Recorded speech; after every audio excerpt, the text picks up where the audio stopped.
नमस्कार दोस्तों, राधे राधे। आज हम तुलसी माता की कथा सुनेंगे। द्वादशी के दिन जरूर सुननी चाहिए ये कथा। गंगा के किनारे एक छोटा सा गांव था। वहां एक वृद्ध ब्राह्मण रहते थे। नाम था पंडित हरिदत्त। बाल्यकाल से ही वे शास्त्रों के ज्ञाता, वेदों के ज्ञानी और अत्यंत तपस्वी पुरुष माने जाते थे। लेकिन जीवन के अंतिम पड़ाव में उनकी आर्थिक स्थिति अत्यंत दयनीय हो चुकी थी। कोई यज्ञ नहीं, कोई दान नहीं, कोई दक्षिणा नहीं। केवल वेद पाठ करके और तुलसी की पूजा करके वे अपने दिन काटते। हरिदत्त का जीवन कठिन था, पर नियमों से भरा। वे प्रातःकाल स्नान करते, तुलसी माता को जल अर्पित करते, दीपक जलाते और संध्या वंदन करते। उन्होंने जीवन भर किसी से कुछ मांगा नहीं। गांव वाले उन्हें मानते थे, परंतु कोई उनकी सेवा में आगे नहीं आता। पंडित हरिदत्त की एकमात्र संतान थी उनकी भक्ति, और उनकी भक्ति का केंद्र थी तुलसी माता। प्रत्येक दिन वे तुलसी के पौधे को ऐसे सजाते जैसे कोई देवी को साजे। पीला वस्त्र, सिंदूर, हल्दी, फूलों की माला।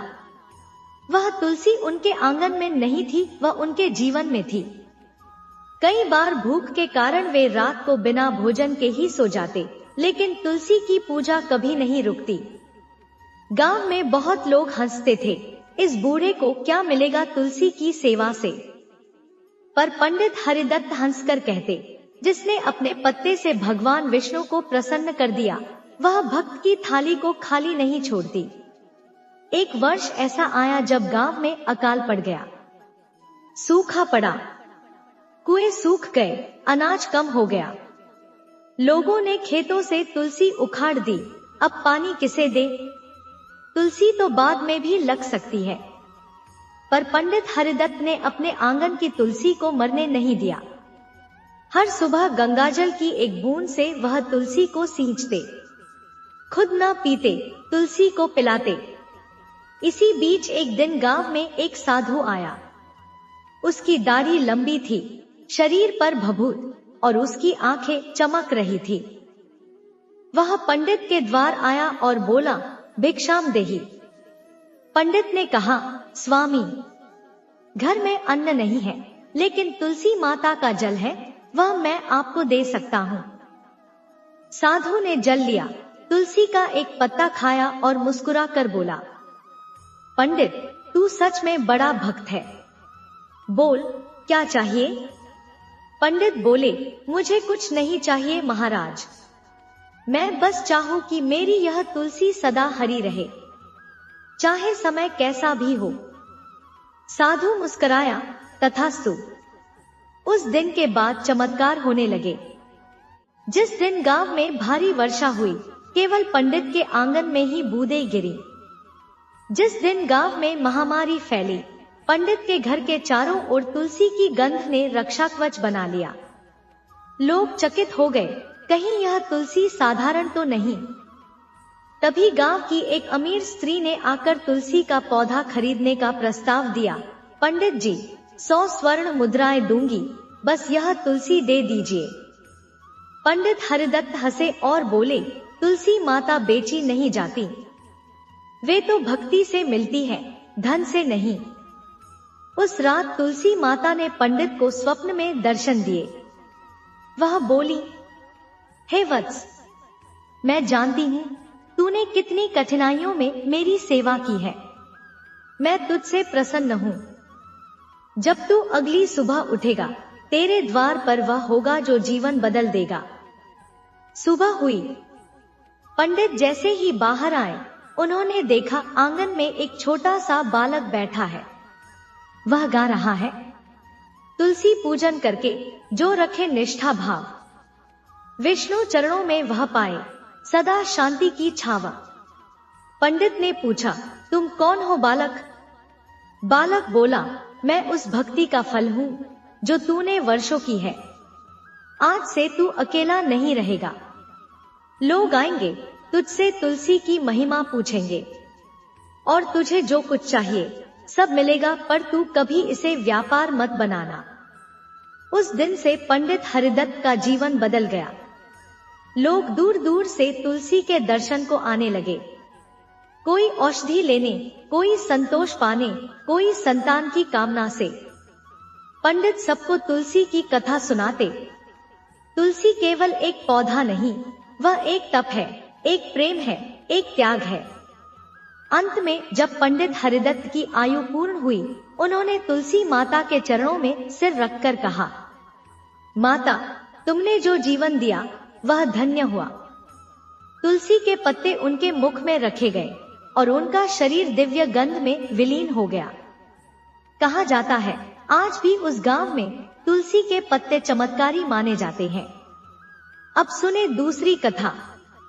एक समय की बात है, एक गांव में दो भाभियां रहती थी, जेठानी और देवरानी। दोनों अपने अपने पतियों के साथ एक ही आंगन में रहती थी। देवरानी का स्वभाव बड़ा ही शांत, धार्मिक और भक्तिभाव से भरा हुआ था। सुबह सुबह उठकर वह घर आंगन को साफ करती, स्नान कर तुलसी के पौधे के आगे दीपक जलाकर परिक्रमा करती और प्रार्थना में लीन हो जाती। उसके आंगन में तुलसी का एक पौधा हरे भरे स्वरूप में लहराता रहता था। वह उसे अपने बच्चे की तरह सींचती, उसकी देखभाल करती और उसके पास बैठकर रामायण पाठ किया करती। तुलसी उसके लिए एक देवी थी और उसके जीवन की शांति का केंद्र। जेठानी यह सब देखकर उपेक्षा करती। वह अक्सर ताने देती, तुलसी को पानी देने से क्या मिलेगा, सारा दिन पूजा पाठ में ही लगी रहती है। कामधाम छोड़कर क्या तुलसी तुझे खाना देगी। देवरानी मुस्कुरा देती और अपना काम करती रहती। वह न तो जवाब देती न क्रोध करती। समय बीता। एक बार गांव में घोर अकाल पड़ा। महीनों से वर्षा नहीं हुई थी। कुएं सूख गए, खेत बंजर हो गए, पशु प्यासे मरने लगे। गांव के लोग मंदिरों में जाकर पूजा करने लगे, हवन किए, लेकिन बादल नहीं बरसे। उसी रात देवरानी तुलसी के सामने बैठी। उसने न आंखें मूंदी, न कोई आडंबर किया, बस तुलसी माता से बात की। माता, आप तो स्वयं लक्ष्मी का स्वरूप हो, आपके बिना नारायण का पूजन भी अधूरा है।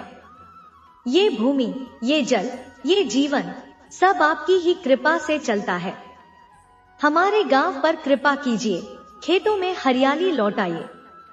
उस रात जैसे ही आधी रात बीती, आकाश में बादल उमड़े, बिजली चमकी, तेज वर्षा होने लगी। खेतों में पानी भर गया। गांव वालों के चेहरों पर आशा लौट आई। सुबह गांव के लोग चकित थे।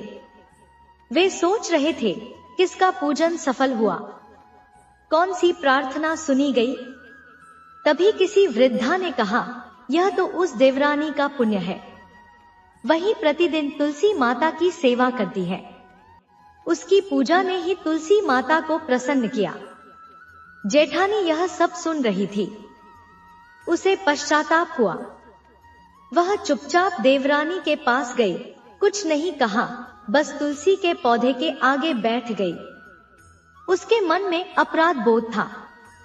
उसने एक पत्ता उठाकर अपनी आंखों से लगाया और बुदबुदाई, मुझे क्षमा करो माता, अब मैं तुम्हारा आदर करूंगी।